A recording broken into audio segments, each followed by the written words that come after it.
سورہ نور آیت نمبر 48 اللہ فرماتے ہیں کہ وَإِذَا دُعُوا إِلَى اللَّهِ وَرَسُولِهِ، کہ جب ان سے یہ کہا جاتا ہے کہ اللہ اور اس کے رسول کی طرف آؤ، اللہ اور اس کے رسول کی بات مانو، اللہ اور اس کے رسول کے سامنے آؤ، لِيَحْكُمَ بَيْنَهُمْ، تاکہ وہ تمہارے درمیان فیصلہ کر دیں کہ سچ کیا ہے، جھوٹ کیا ہے، باطل کیا ہے اور غلط کیا ہے، تمہارے لیے بات کو واضح کر دیں، آ جاؤ اللہ اس کے رسول کے پاس۔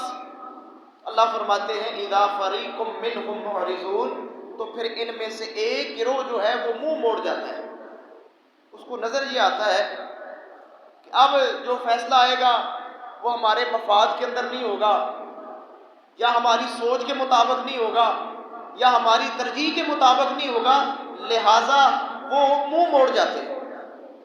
اور اگلی بات محترم بھائیوں سمجھنے والی ہے، اللہ فرماتے ہیں وَإِن يَقُل لَّهُمُ الْحَقُّ، اگر انہیں یہ بات پتہ چل جائے کہ فیصلہ ہمارے حق میں آئے گا، فائدہ ہمیں پہنچے گا، نفع ہمیں ملے گا، ہمیں فائدہ پہنچے گا، تو اللہ فرماتے ہیں يَأْتُوا إِلَيْهِ مُذْعِنِينَ، پھر اس انداز کے ساتھ آتے ہیں کہ جیسے ان سے بڑا فرما بردار ہی کوئی نہیں، ان سے بڑا مطیع کوئی نہیں، پھر بھاگ کے آئیں گے، شوق کے ساتھ آئیں گے کہ آج ہمیں فائدہ ملنا ہے، لہٰذا ہم کہیں گے کہ ہم سے بڑا مسلمان ہی کوئی نہیں۔ تو میرے محترم بھائیوں، اس سے یہ بات معلوم ہوتی ہے کہ شریعت کی اس طرح پیروی کرنا اللہ تعالیٰ کے ہاں بے وزن ہے، اس کا کوئی وزن نہیں ہے کہ جو بات اچھی لگی، مزاج کے مطابق ہو گئی، طبیعت کے مطابق ہوگی، اس کو مان لیا، اور جو بات اچھی نہ لگی، مزاج کو نہ بھائی، جس میں کچھ قربانی دینا پڑی، کچھ وقت دینا پڑا، کچھ لگانا پڑا، اس بات کو چھوڑ دیا، تو اللہ فرماتے ہیں یہ جو پیروی ہے یہ میرے ہاں کوئی مقبول نہیں ہے، اس کی کوئی قبولیت نہیں ہے۔ تو میرے محترم بھائیوں، اس سے ایک بات یہ سمجھ میں آ رہی ہے کہ مزاج کا دین نہیں چلے گا، میری طبیعت کا دین نہیں چلے گا، یا سماج کا جو معاشرہ چاہتا ہے وہ دین نہیں چلے گا، دین وہ چلے گا جو رب کائنات کا دین ہے، جو میرے اللہ کی پسند ہے، جو میرا اللہ چاہتا ہے، جو میرا اللہ تقاضا کرتا ہے، وہ دین ہے۔ میری طبیعت، میرا مزاج، میرا معاشرہ، میرا سماج، میرے محترم بھائیوں، یہ دین نہیں ہے۔ اللہ سے دعا ہے اللہ تعالیٰ دین کے ساتھ سچی ایمانی عملی محبت نصیب فرمائے، دین کے ساتھ اللہ تعالیٰ وہ والا تعلق ہمارے دلوں کے اندر پیدا کر دے جو اصحاب رسول کا تھا، جو اہل بیت اطہار کا تعلق تھا دین کے ساتھ، اللہ کرے وہ تعلق اللہ ہمیں بھی نصیب فرما دے۔ فرضی تعلق قرآن سے ہمارا محترم بھائیوں، سنت کے ساتھ فرضی فارمیلٹی کے طور پر ہمارا تعلق دین سے ہے، حقیقی معنوں میں ہمارا تعلق دین سے نہیں ہے۔ اس وجہ سے آج امت زوال پذیر ہے، زوال کے ساتھ شکار ہے، وجہ صرف یہی ہے کہ دین کے ساتھ تعلق بنایا ہی نہیں، بس دین کو لیا ہے فیشن کے طور پہ، ایز اے فیشن دین کو لیا ہے کہ جو بات اچھی لگی مان لی، جو آسان ہوئی مان لی، جو مشکل لگی چھوڑ دی، اس کے اوپر عمل ہی نہ کیا۔ تو میرے محترم بھائیوں، اگر ہم غور کریں تو ہمارے معاشرے میں 3 طرح کے دین پائے جاتے ہیں، ایک ہے مزاج کا دین، ایک ہے سماج یعنی معاشرے کا دین، اور ایک ہے رب کائنات کا دین۔ میں آپ کو مثال دیتا ہوں، انشاءاللہ باتیں آپ کو سمجھ آئیں گی۔ اللہ سے دعا ہے اللہ کما حقہ بیان کرنے کی توفیق عطا فرمائے۔ ایک بندہ دودھ کا کاروبار کرتا ہے، دودھ کے اندر پانی ملا رہا ہے، پانی ملا چکا ہے، جو باقی پانی بچا وہ بیٹھ کر پی لیتا ہے۔ لوگ اس سے تعجب کرتے ہیں کہ یہ تو نے کیا کیا کہ بیٹھ کر تو نے پانی پی لیا؟ کہتا ہے کہ بیٹھ کر پانی پینا سنت ہے۔ اب میرے محترم بھائیو، سوال پیدا ہوتا ہے کہ یہ سنت کا اتنا پابند انسان ہے کہ بیٹھ کر پانی سنت کے مطابق پی رہا ہے، تو وجہ کیا ہے کہ اس نے دودھ کے اندر بھی پانی ملا دیا؟ کیا وجہ ہے؟ میرے محترم بھائیو، وجہ صرف ایک ہے، وہ یہ ہے کہ ہم نے دین سیکھا ہے سماج کے ساتھ، معاشرے سے دین سیکھا ہے۔ اگر دین ہم نے قرآن اور سنت کے ساتھ سیکھا ہوتا تو یہ بات ہمارے لیے واضح ہوتی کہ جس طرح پانی پینا سنت ہے، اسی طرح ملاوٹ کرنا بہت بڑا گناہ ہے، بہت بڑا جرم ہے۔ اللہ سے دعا ہے اللہ ان باتوں کو سمجھنے کی توفیق عطا فرمائے۔ میرے محترم بھائیو، آپ دیکھ لیں معاشرے کے اندر بے شمار لوگ ایسے ملیں گے، اللہ سے دعا ہے اللہ تعالیٰ ہمیں معاف فرمائے۔ اور آگے دیکھیے میرے محترم بھائی، ایک اور مثال دیتا ہوں۔ لوگ اکثر سوال کرتے ہیں، پوچھتے رہتے ہیں کہ اگر دوران وضو غیر ارادی طور پر، یعنی ارادہ نہیں ہے، کوئی ادنا سا قطرہ اگر حلق سے نیچے اتر جائے تو کیا روزہ ٹوٹ جاتا ہے؟ عموماً لوگ سوال کرتے ہیں کہ ہم وضو کر رہے ہوں اور وضو کے دوران کوئی ادنا سا قطرہ، چھوٹا سا پانی کا قطرہ غیر ارادی طور پر اگر حلق سے نیچے اتر جائے تو کیا وضو ٹوٹ جائے گا، روزہ ٹوٹ جاتا ہے؟ میرے محترم بھائیو ذرا سوچئے، یہ وہ سوال کر رہے ہیں، ان سے بندہ پوچھے کہ یہ وہی لوگ ہیں جن کو ایک پانی کے وضو کا یعنی ایک قطرے کا اندیشہ ہے کہیں روزہ نہ ٹوٹ جائے، حلق سے نیچے نہ اتر جائے۔ لیکن میرے محترم بھائیو غور کریں، ہمارے معاشرے میں کتنے ایسے لوگ ہیں جو باپ کی وراثت میں اپنی بہنوں کے حق مار کے بیٹھے ہوئے ہیں، کئی ایکڑ ان کے حلق سے نیچے اتر چکے ہیں، لیکن کوئی فکر نہیں، کوئی بات ذہن میں نہیں۔ وجہ کیا ہے؟ بس جی یہ بات آسان ہے، یہ بات معاشرے کے اندر عام ہے کہ اگر روزے کے دوران، وضو کے دوران اگر ایک قطرہ حلق سے نیچے چلا گیا تو روزہ ٹوٹ جائے گا۔ لیکن یہ بات معاشرے کے اندر رواج نہیں پائی، یہ ہماری زندگی کا حصہ نہیں بنا کہ جس طرح اللہ نے بیٹے کا حق رکھا ہے وراثت کے اندر، اسی طرح اللہ نے بیٹی کا حق بھی رکھا ہے وراثت کے اندر۔ دیکھ لیں کئی ایکڑ، کئی قلوں کے قلے زمین میرے محترم بھائیوں ان کے حلق سے نیچے آ چکے ہیں۔ میرے محترم بھائیوں سوچنے والی بات ہے کہ اتنا متقی انسان ہے کہ پانی کے ایک قطرے کی وجہ سے پریشان ہے اور کئی ایکڑ اپنی بہن کے یہ غصب کر کے بیٹھا ہوا ہے، کوئی فکر نہیں ہے۔ وجہ کیا ہے میرے محترم بھائیوں؟ اس وجہ کو سوچنا ہے۔ اگر زیادہ میرے محترم بھائیوں غور کریں نا، یقین جانیے آپ کو معاشرے میں ایسے لوگ نظر آئیں گے کہ جو بہنوں کے حق مار کے بڑی بڑی ویلفیئر تنظیمیں چلا رہے ہیں، لوگوں کے مال غصب کر کے بڑے حاتم تائی بنے بیٹھے ہیں، بڑے سخاوت کے ٹھیکیدار بنے ہوئے ہیں، لوگوں کے حق مار مار کے معاشرے کے اندر شہرت حاصل کرنے کے لیے جناب انہوں نے سخاوت کے دروازے کھولے ہوئے ہیں۔ وجہ کیا ہے میرے محترم بھائیو؟ اگر ہم نے دین رب کائنات سے لیا ہوتا تو یہ بے عملی نہ ہوتی، پھر ہم اس طرح اللہ اس کے رسول کے باغی نہ ہوتے، پھر یہ بڑے بڑے بلنڈر اور بڑے بڑے جرائم نہ کرتے اگر ہم نے دین اپنے رب سے سیکھا ہوتا۔ اللہ سے دعا ہے اللہ ہمیں عمل کرنے کی توفیق عطا فرمائے۔ بہت سارا دین میرے محترم بھائیوں ہم نے اللہ کی بجائے معاشرے سے سیکھا ہے۔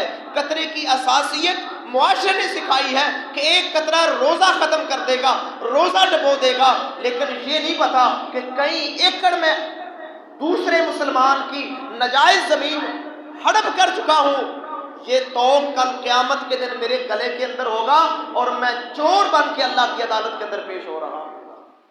اللہ سے دعا ہے اللہ ہمیں محفوظ فرمائے، اللہ دین کے ساتھ سچا عملی پیار ہمیں دین کے ساتھ کرنے کی توفیق عطا۔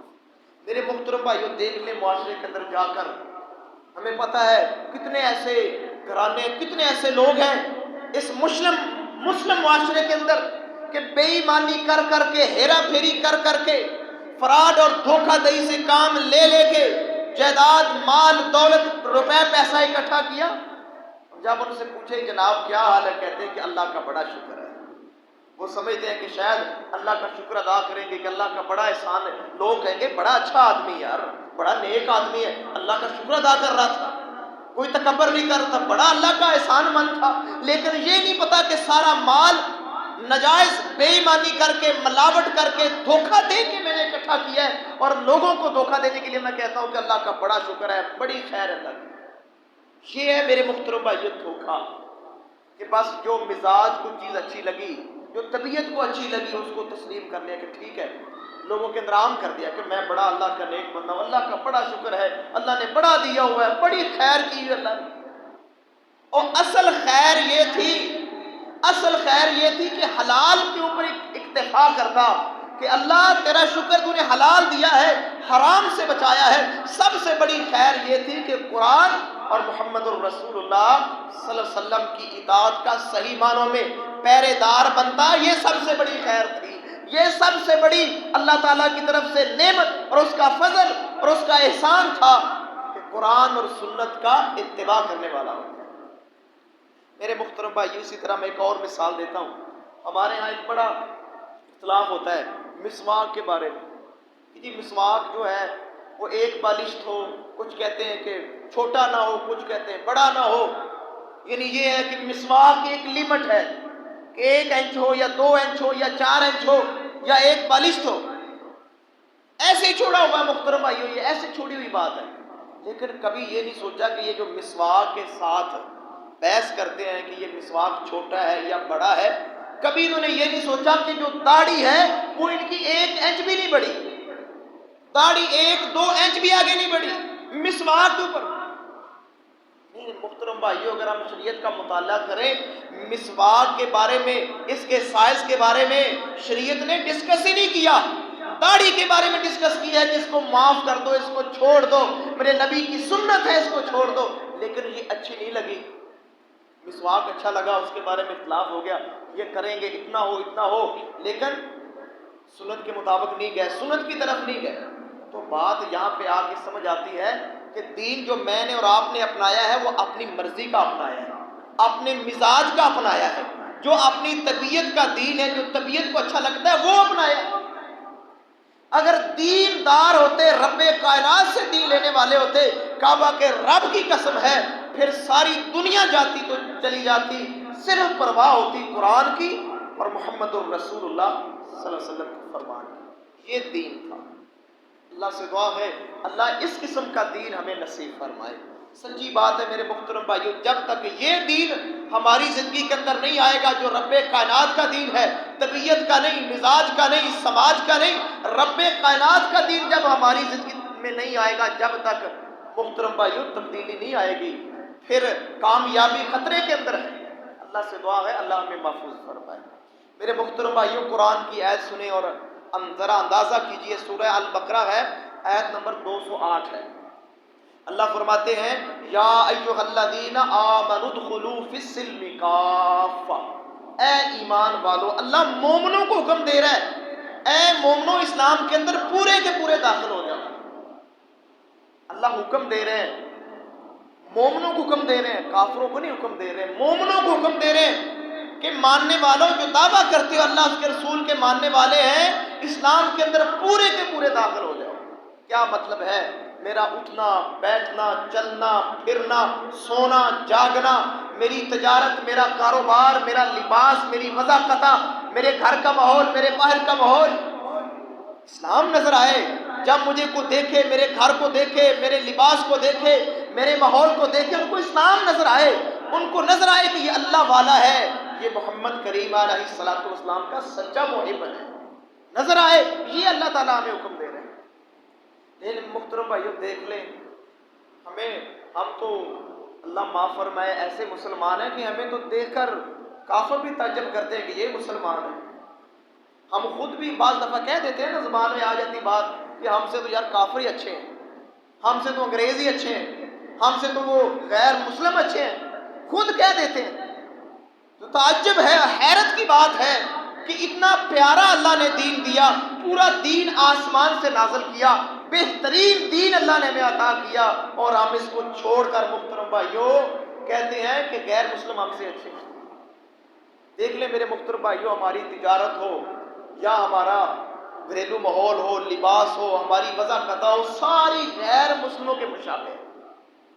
اللہ سے دعا ہے اللہ تعالیٰ ہمارے دلوں کے اندر اپنا ڈر پیدا فرمائے، دین کا سچا محب بنائے۔ دین محترم بھائیوں بہت بڑا سرمایہ ہے آپ کے پاس، اللہ نے بہت بڑی عظیم چیز آپ کو عطا کی ہے۔ اس دین کو اگر آپ اپنا لیتے، دنیا کے اندر بھی باعزت لوگ بنتے، اور کل قیامت کو بھی اللہ تعالیٰ اتنی عزت دیتا کہ دنیا والے دنگ رہ جاتے کہ اللہ کتنا نواز رہا ہے۔ اتنی بڑی چیز تھی جس نے آپ کو صحت بھی دینی تھی، عزت بھی دینی تھی، دنیا بھی دینی تھی، آخرت بھی دینی تھی، اللہ بھی عطا کرنا تھا، رسول بھی عطا کرنا تھا، ہر خیر اس دین کی وجہ سے آپ کو ملنی تھی، لیکن میں نے اور آپ نے دین کے ساتھ بے وفائی کی ہے۔ دین کو سمجھے گی؟ کوئی نہیں، سارے ایسا کر رہے ہیں، میں نے یہ غلط کر لیا تو کیا؟ میں نے نماز نہیں پڑھی تو دیکھیں سارا گاؤں نہیں پڑھتا، میں نے روزہ نہیں رکھا تو کیا ہوا؟ سارا معاشرہ ایسا ہے، میں نے زکوٰۃ عشر ادا نہیں کی تو کیا ہوا؟ سارے ہی ادا کرتے۔ اپنے آپ کو تسلیاں دیتے ہیں۔ میرے محترم بھائیوں، اللہ سے دعا ہے اللہ ہمیں معاف فرمائے۔ تو میرے محترم بھائیوں، یہ یہودیوں کا وتیرہ ہے کہ بعض باتوں کے اوپر ایمان لے آنا، بعض کے اوپر نہ ایمان لانا۔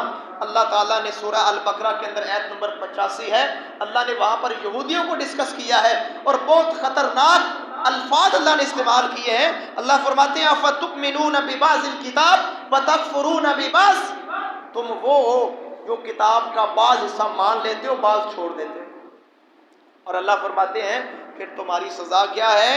فما جزاء من یفعل ذلک منکم الا خزی فی الحیات الدنیا، جب تم کتاب کا کچھ حصہ مانو گے، کچھ حصہ چھوڑ دو گے، دنیا کے اندر تمہارے اوپر ذلت آئے گی۔ ویوم القیامۃ یردون الی اشد العذاب، اور جب قیامت کا دن آئے گا پھر سخت عذاب کی طرف لوٹائے جاؤ گے۔ اور اگلی بات سنیں، اللہ فرماتے ہیں وَمَا اللَّهُ بِغَافِلٍ عَمَّا تَعْمَلُونَ، یہ مت سمجھنا کہ میں دین دے کے میں اللہ بھول گیا تھا، مجھے آپ کی خبر ہی کوئی نہیں۔ اللہ فرماتے ہیں تم جو بھی کر رہے ہو مجھے پوری اس کی خبر ہے۔ سب سے بڑا باخبر، میں اکثر جمعوں کے اندر کہتا ہوں، اتنا ہم اپنی ذات کے بارے میں باخبر نہیں ہے جتنا ہمارا اللہ ہمارے بارے میں باخبر ہے۔ اتنا ہمیں اپنے بارے علم نہیں جتنا اس اللہ کو ہمارے بارے میں علم ہے۔ اتنی عظیم ذات میرے محترم بھائیوں ہمیں واچ کر دے۔ اللہ سے دعا ہے اللہ ہمیں سمجھنے کی توفیق عطا فرمائے۔ میرے محترم بھائیوں، کفار مکہ کا بھی مزاج کا دین تھا۔ ان کی طبیعت جو بات مشہور ہوگی اس کے اوپر عمل کر دیا، جو نہ دل کو لگی اس کو چھوڑ دیا۔ ہم دیکھتے ہیں سورہ زمر ہے، آیت نمبر 38 ہے، اللہ فرماتے ہیں وَلَا إِن سَأَلْتَهُمْ مَنْ خَلَقَ السَّمَاوَاتِ وَالْأَرْضِ، میرے نبی ذرا ان سے سوال کرو کہ زمینوں کا، آسمانوں کا خالق کون ہے؟ اتنی وسیع زمین، کنارہ ہی کوئی نہیں، اتنے بڑے بڑے آسمان کہ جن کا اندازہ ہی کوئی نہیں، اتنا وسیع نظام کس نے بنایا ہے؟ اللہ فرماتے ہیں یہ فوراً کہیں گے لا یقولن اللہ، یہ اللہ نے بنایا ہے۔ اب دوسری طرف دیکھیں، اب یہ رواج تھا، وہ مانتے تھے کہ اللہ خالق مالک ہے، یہ سارا اللہ نے بنایا ہے، یہ ان کا مزاج کا دین تھا۔ لیکن جب عقیدے کی باری آئی اللہ نے سمجھایا ایک اور بات بھی ہے کہ تم نے مرنے کے بعد دوبارہ زندہ ہونا ہے۔ اب یہ بات انہوں نے نہ مانی، یہ بات ان کو سمجھ نہ آئی، یہ طبیعت کے خلاف تھا، یہ مزاج کے خلاف تھا، انہوں نے انکار کر دیا۔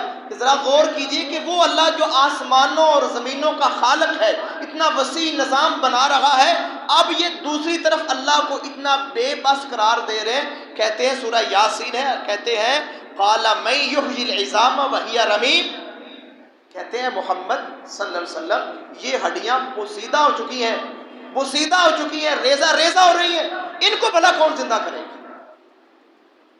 اب میرے محترم بھائیو، جب مزاج کا دین ہو نا پھر باتیں سمجھ میں نہیں آتی، پھر عمل کی توفیق نہیں ملتی، کیونکہ مزاج نہیں مانتا۔ اب اگر یہ غور کرتے کہ اللہ اتنا بڑا خالق، جس نے اتنی زمین بنا دی ہے جس کا کنارہ کوئی نہیں، آسمان بنا دی، اتنی مخلوقات بنا دی ہیں، کیا وہ اللہ دوبارہ زندہ نہیں کر سکتے؟ ان کو یہ بات سمجھ میں نہ آئی۔ اس طرح میرے محترم بھائی ایک اور مثال دیکھتے ہیں، ہم آپ کو انشاءاللہ بات سمجھ میں آئے گی۔ سورہ الانعام ہے، آیت نمبر 138 ہے کہ مشرکین مکہ کعبہ کے نام کے اوپر، بیت اللہ کے نام کے اوپر، بتوں کے نام کے اوپر جانور وقف کرتے تھے اور ان جانوروں کی تعظیم کرتے تھے کہ یہ کعبہ کا جانور ہے، یہ فلاں بت کا جانور ہے، یہ فلاں بت کا جانور ہے، اس کی باقاعدہ تعظیم کرتے تھے، کوئی اس کو کچھ نہیں کہتا۔ اب یہ ان کے مزاج کے مطابق تھا، ان کی طبیعت کے مطابق تھا کہ جو کعبہ کے نام کے اوپر یا بت کے نام کے اوپر جانور چھوڑیں گے اس کو کوئی کچھ نہیں کہے گا، اس کی ہر بندہ تعظیم کرے گا کعبہ کی تعظیم کی وجہ سے کہ یہ کعبہ کے نام کے اوپر ہے۔ لیکن کیا کیا؟ دوسری طرف کیا کیا؟ بنو خزاع قبیلہ، لڑائی ہو گئی، انہوں نے جان بچانے کے لیے کعبہ کے اندر پناہ لے لی کہ یہاں جان بچ جائے گی، کعبہ کی تعظیم کریں گے، لیکن یہ بات ان کی مکے والوں کی مزاج کے خلاف تھی، ان کی طبیعت کے خلاف تھی۔ انہوں نے کیا کیا کہ کعبہ کے جانور کی تو تعظیم کی ہے، لیکن بنو خزاع جو کعبہ کے اندر پناہ لینے کے لیے آئے تھے، جان بچانے کے لیے آئے تھے، ان کو کعبۃ اللہ کے اندر ہی قتل کر دیا۔ میرے محترم بھائیو ذرا سوچیں، جب مزاج کا دین ہوتا ہے پھر مرضی اپنی چلتی، رب کی نہیں چلتی۔ اگر رب کی مرضی وہ مانتے کہ کعبہ کی تعظیم جو کعبہ کے اندر آ گیا وہ امن کے اندر ہے، خواہ دشمن آ گیا ہے، باپ کا قاتل کیوں نہیں کعبہ کے اندر آ گیا ہے، لہٰذا اب کعبہ کی تعظیم کی وجہ سے اس کو قتل نہیں کریں گے۔ پھر مزہ آتا کہ یہ رب کی دین کی بات مان رہے ہیں، یہ اللہ کے دین کی اطاعت کر رہے ہیں، لیکن جانور کی تعظیم ہے کیونکہ مزاج کے مطابق تھی، لیکن یہاں پر مزاج کے مطابق دین نہیں تھا، لہٰذا خانہ کعبہ کے اندر ہی بنو خزاع کے لوگوں کو قتل کر دیا۔ میرے محترم بھائیو، اگر آج ہم بھی غور کریں تو ہمارا دین بھی ایسا ہی ہے، جو مزاج کے مطابق ہوا اس کے اوپر عمل کر لیا، جو مزاج کے مطابق نہ ہوا، سماج کے مطابق نہ ہوا۔ اکثر لوگ کہتے ہیں یار لوگ کیا کہیں گے، دنیا نہیں چھوڑتی، ناک رکھنا پڑتا ہے، یہ مسئلہ ہے یہ مسئلہ ہے، تو معلوم ہوا پھر آپ کو رب کائنات کے دین سے کوئی تعلق نہیں ہے، کوئی دلچسپی نہیں۔ آپ کو اگر کوئی فکر ہے تو لوگوں کی فکر ہے کہ لوگ ناراض نہ ہو جائیں۔ میں یقین جانو ایسے لوگوں کو جانتا ہوں محترم بھائیو، آپ بھی سنتے ہوں گے کہ جو دین کے اوپر عمل کرتے ہیں، بعض رسمیں اس لیے نہیں کرتے کہ دین کا حصہ نہیں ہے، لوگ ان کے اوپر باتیں کرتے ہیں، یہ ایسے ہیں یہ ویسے ہیں، ان کو اوپر تان تشریح کرتے ہیں کہ جو دین کے اوپر عمل کرتے ہیں، رسمیں اس لیے چھوڑتے ہیں کہ یہ دین کا حصہ نہیں، لوگ ان کے اوپر باتیں کرتے ہیں۔ ایسا ماحول بن گیا، اللہ سے دعا ہے اللہ ہمیں معاف فرمائے۔ ایک اور مثال سمجھے محترم بھائیو، بات سمجھ میں آئے گی کہ یہ وہی کفار مکہ تھے جنہوں نے پتھر کو رب مان لیا تھا، بتوں کو رب مانا ہوا تھا کہ یہ بت ہے، یہ بھی ہمارا اللہ ہے، یہ بھی رب ہے، یہ بھی رب ہے، لیکن عقل دیکھیے یہ بات مزاج کے مطابق تھی، ان کو سمجھ آ رہی تھی کہ آسان تھی کہ یہ بت جس کو آپ بنایا خود بنایا ہے، کہا کہ یہ رب ہے، لیکن عجیب بات ہے بت کو رب سمجھ لیا اور جو اللہ نے بشر رسول بنا کے بھیجا اس کا انکار کر دیا۔ بے جان چیز کو رب سمجھ لیا اور جو اللہ نے انسان کو نبی بنا کے، اعزاز بنا کے، سب سے بڑا اپنا محبوب بنا کے، سب سے عظیم کردار عطا کر کے نبی بنا کے دنیا کے اندر بھیج دیا، تو انہی لوگوں نے اس کا انکار کر دیا، کیونکہ یہ طبیعت کے خلاف تھا، مزاج کے خلاف تھا کہ اس کی بات ماننا پڑے گی، چھوڑنا پڑے گا، یہ سود، یہ قتل و غارت، یہ شراب نوشی، یہ زنا، یہ بدکاریاں یہ چھوڑنی پڑے گی، اس رسول کی بات ماننی پڑے گی۔ یہ بات طبیعت کے خلاف تھی، مزاج کے خلاف تھی، اس کو ترک کر دیا۔ اور جو بات مزاج کے مطابق تھی کہ چلو بت کے سامنے بیٹھیں گے، 2 منٹ اعتکاف کریں گے، کچھ رکھیں گے، دعا کریں گے، بس ٹائم نکل جائے گا، بات بن جائے گی، وہ مزاج کے مطابق تھی، اس کو مان لیا، اور جہاں پر قربانی دینا تھی، کچھ ماننا تھا، تسلیم کرنا تھا، اس کو چھوڑ دیا۔ میرے محترم بھائیوں، آج اگر ہم دیکھیں تو ہمارا بھی دین محترم بھائیوں ایسا ہے، کتنے ایسے لوگ ہیں حج پر نہیں جاتے، صاحب نصاب ہیں، حج ان کے اوپر فرض ہو چکا ہے، حج پر نہیں جاتے، لیکن قبروں کے اوپر، عرسوں کے اوپر لاکھوں اڑا دیتے ہیں، بیکار لاکھوں اڑا دیتے ہیں۔ میرے محترم کتنے ایسے لوگ ہیں نماز نہیں پڑھتے، 5 وقت با جماعت نماز جو اللہ نے فرض کی نہیں پڑھتے، ہاں کسی پیر نے یا مرشد نے کوئی وظیفہ بتا دیا، گھنٹوں لگا دیں گے، یہ میرے پیر نے وظیفہ بتایا، یہ میں نے نہیں چھوڑنا۔ او بھائی اللہ نے آپ کے اوپر نماز فرض کی ہے، عبادت کی بہترین شکل نماز ہے، وہ نہیں پڑھتا۔ اور میرے محترم بھائیوں کتنی ایسی مثالیں ہیں کہ زکوٰۃ ادا نہیں کرتے، عشر ادا نہیں کرتے، لیکن گھر کے اندر فوتگی ہو جائے تو میرے محترم بھائیوں دیگیں چڑھ جاتی ہیں، کتنی دیگیں چڑھ جاتی ہیں، کتنا کھانا پکتا ہے، آج یہ ہے، آج فلاں ہے، آپ کل فلاں ہے، کتنا پیسہ ضائع ہوتا ہے، لیکن عشر و زکوٰۃ نہیں دیتے کیونکہ وہ طبیعت کے مطابق نہیں ہے۔ حج کرنا مزاج کے مطابق نہیں ہے، روزہ رکھنا مزاج کے مطابق نہیں ہے، یہ نماز 5 گانا ادا کرنا طبیعت کو بھلی نہیں لگتی، مشکل لگتی ہے، نہیں، بس آسان آسان کام کرتے ہیں۔ میرے محترم بھائیوں جب مرضی اپنی کریں گے، اپنی مرضی کا دین لیں گے، اللہ کی عزت کی قسم اللہ کے گھر میں کھڑا ہوں، پھر اللہ بھی اپنی مرضی کرے گا۔ سچی بات ہے میرے محترم بھائیوں، بڑے نیک عمل ہم اپنی مرضی سے کر رہے ہوتے ہیں، اللہ کا حکم سمجھ کے نہیں کر رہے ہوتے۔ اگر اللہ کا حکم سمجھ کے کریں پھر دین کی جھلک ہمارے اوپر نظر آئے، ہمارے گھروں میں، ہمارے ماحول میں، ہمارے کردار میں، ہمارے کاروبار میں، ذمہ داری میں، ہر قسم کے معاملات کے اندر دین کی جھلک نظر آئے۔ دیکھ لیں میرے محترم بھائیوں، اگر آپ غور کریں کتنے ایسے لوگ ہیں جو 5 وقت نماز ادا نہیں کرتے، لیکن کیا ہوگا، مارکیٹ کے اندر بڑے مشہور ہو گئے کہ یہ بڑا ایماندار بندہ ہے، بڑا جی ایماندار بندہ ہے، اس نے کبھی بے ایمانی نہیں کی، لیکن نماز اس نے ایک نہیں پڑھی۔ اور کتنے ایسے لوگ ہوں گے جو نماز بھی پڑھتے ہوں گے لیکن مشہور کیا ہوں گے کہ ان سے بڑا ٹھگ کوئی نہیں۔ میرے محترم بھائیوں، کیسا دین ہے، ایک طرف کچھ اچھے ہوتے ہیں، دوسری طرف اتنے ہی برے ہوتے ہیں۔ میرے محترم بھائیوں، دونوں سائڈیں ٹھیک کریں انشاءاللہ۔ اگر بے ایمانی سے بچنا ہے تو یہ بھی اللہ کا حکم ہے، نماز پڑھنی ہے تو یہ بھی اللہ کا حکم ہے۔ جس اللہ کا حکم سمجھ کے نماز شروع کی ہے اسی اللہ کا حکم سمجھ کے بے ایمانی سے بھی بچنا ہے، دھوکہ دہی سے بھی بچنا ہے، کسی کے ساتھ زیادتی نہیں کرنی، یہ بھی اللہ کا حکم ہے۔ صرف آخری بات سمجھ کے بعد بیان کر کے بات ختم کرتا ہوں۔ ایک واقعہ ہے انشاءاللہ، اس میں آپ کو بات سمجھ میں آئے گی۔ مسند احمد کے اندر 9673 نمبر کے اوپر، 9675 نمبر کے اوپر حسن درجے کی حدیث موجود ہے۔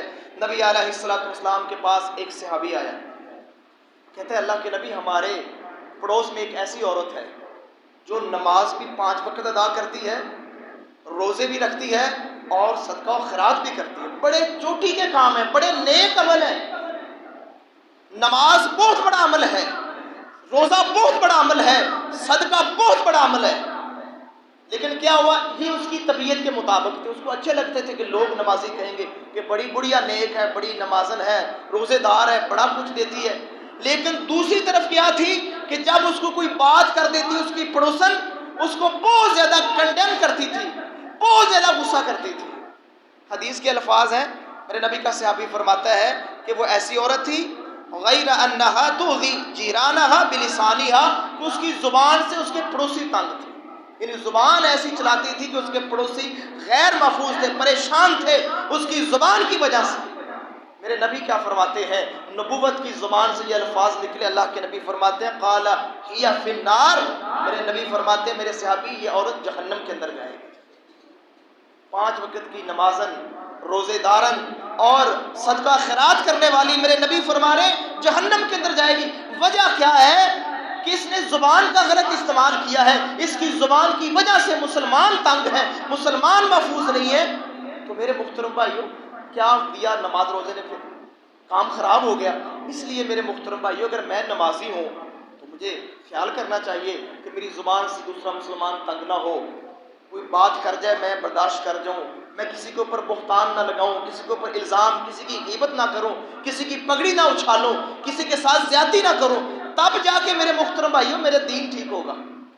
یہ نہ ہو، یہ تو ٹھیک ہے نماز پڑھنا میرے لیے تو بڑا آسان ہے کیونکہ میں نے جماعت کروانی ہوتی ہے، میری ذمہ داری ہے۔ اصل نمازی تو وہ ہوتے ہیں جنہوں نے، جو مقتدی ہیں، وہ 5 وقت جو نمازی ہیں، اصل نمازی وہ ہیں۔ تو محترم بھائیوں، طبیعت کا دین، مزاج کا دین، سماج کا دین نہیں ہے، دین وہ ہے جو رب کائنات کا دین ہے، جو میرے اللہ کو مطلوب ہے۔ اسی طرح اسی صحابی نے پھر دوسری بات بیان کی کہ ایک اور عورت ہے کہ وہ ایسی ہے کہ نماز صرف پنجگانہ پڑھتی ہے، روزے صرف فرضی رکھتی ہے اور صدقہ نہیں دیتی، کبھی ہوا تو دے دیا، کبھی نہ ہوا تو نہ صحیح، لیکن اس کا زبان کا انداز ایسا ہے، اس کے الفاظ ہیں وَلَا تُؤْذِي جِيرَانَهَا بِلِسَانِهَا، اس کے پڑوسی اس سے تنگ نہیں ہے، اس کے ہمسائے اس سے تنگ نہیں ہے، وہ پریشان نہیں ہے، اس کے ہمسائے خوش ہیں۔ اللہ کے نبی کیا فرماتے ہیں قَالَ هِيَ فِي الْجَنَّةِ، میں محمد کہتا ہوں کہ یہ عورت جنت کے اندر جائے گی۔ تو معلوم ہوا میرے محترم بھائیوں، پورے دین کے اوپر عمل کرنے والا ہی رب کائنات کے دین کے اوپر عمل کر رہا ہے۔ جو کچھ مان لیتا ہے، کچھ چھوڑ دیتا ہے، یا کچھ آسان باتیں جو اس کو آسان لگتی ہیں، جیسے کہ میں نے مثال دی تھی کہ بیٹھ کر پانی پینا سنت ہے، بیٹھ کر پانی پینا سنت ہے، وہ عمل کر رہا ہے اور ساتھ دودھ کے اندر پانی بھی ملا رہا ہے۔ تو میرے محترم بھائیوں، یہ رب کائنات کا دین نہیں ہے۔ کوشش کریں کہ ہر معاملے کے اندر، ہر کام کے اندر دین کو ترجیح دیں، انشاءاللہ میرا اللہ آپ کی قدر کرے گا، دنیا کے اندر بھی باعزت، زندگی اور آخرت کے اندر بھی انشاءاللہ باعزت زندگی۔ اللہ سے دعا ہے اللہ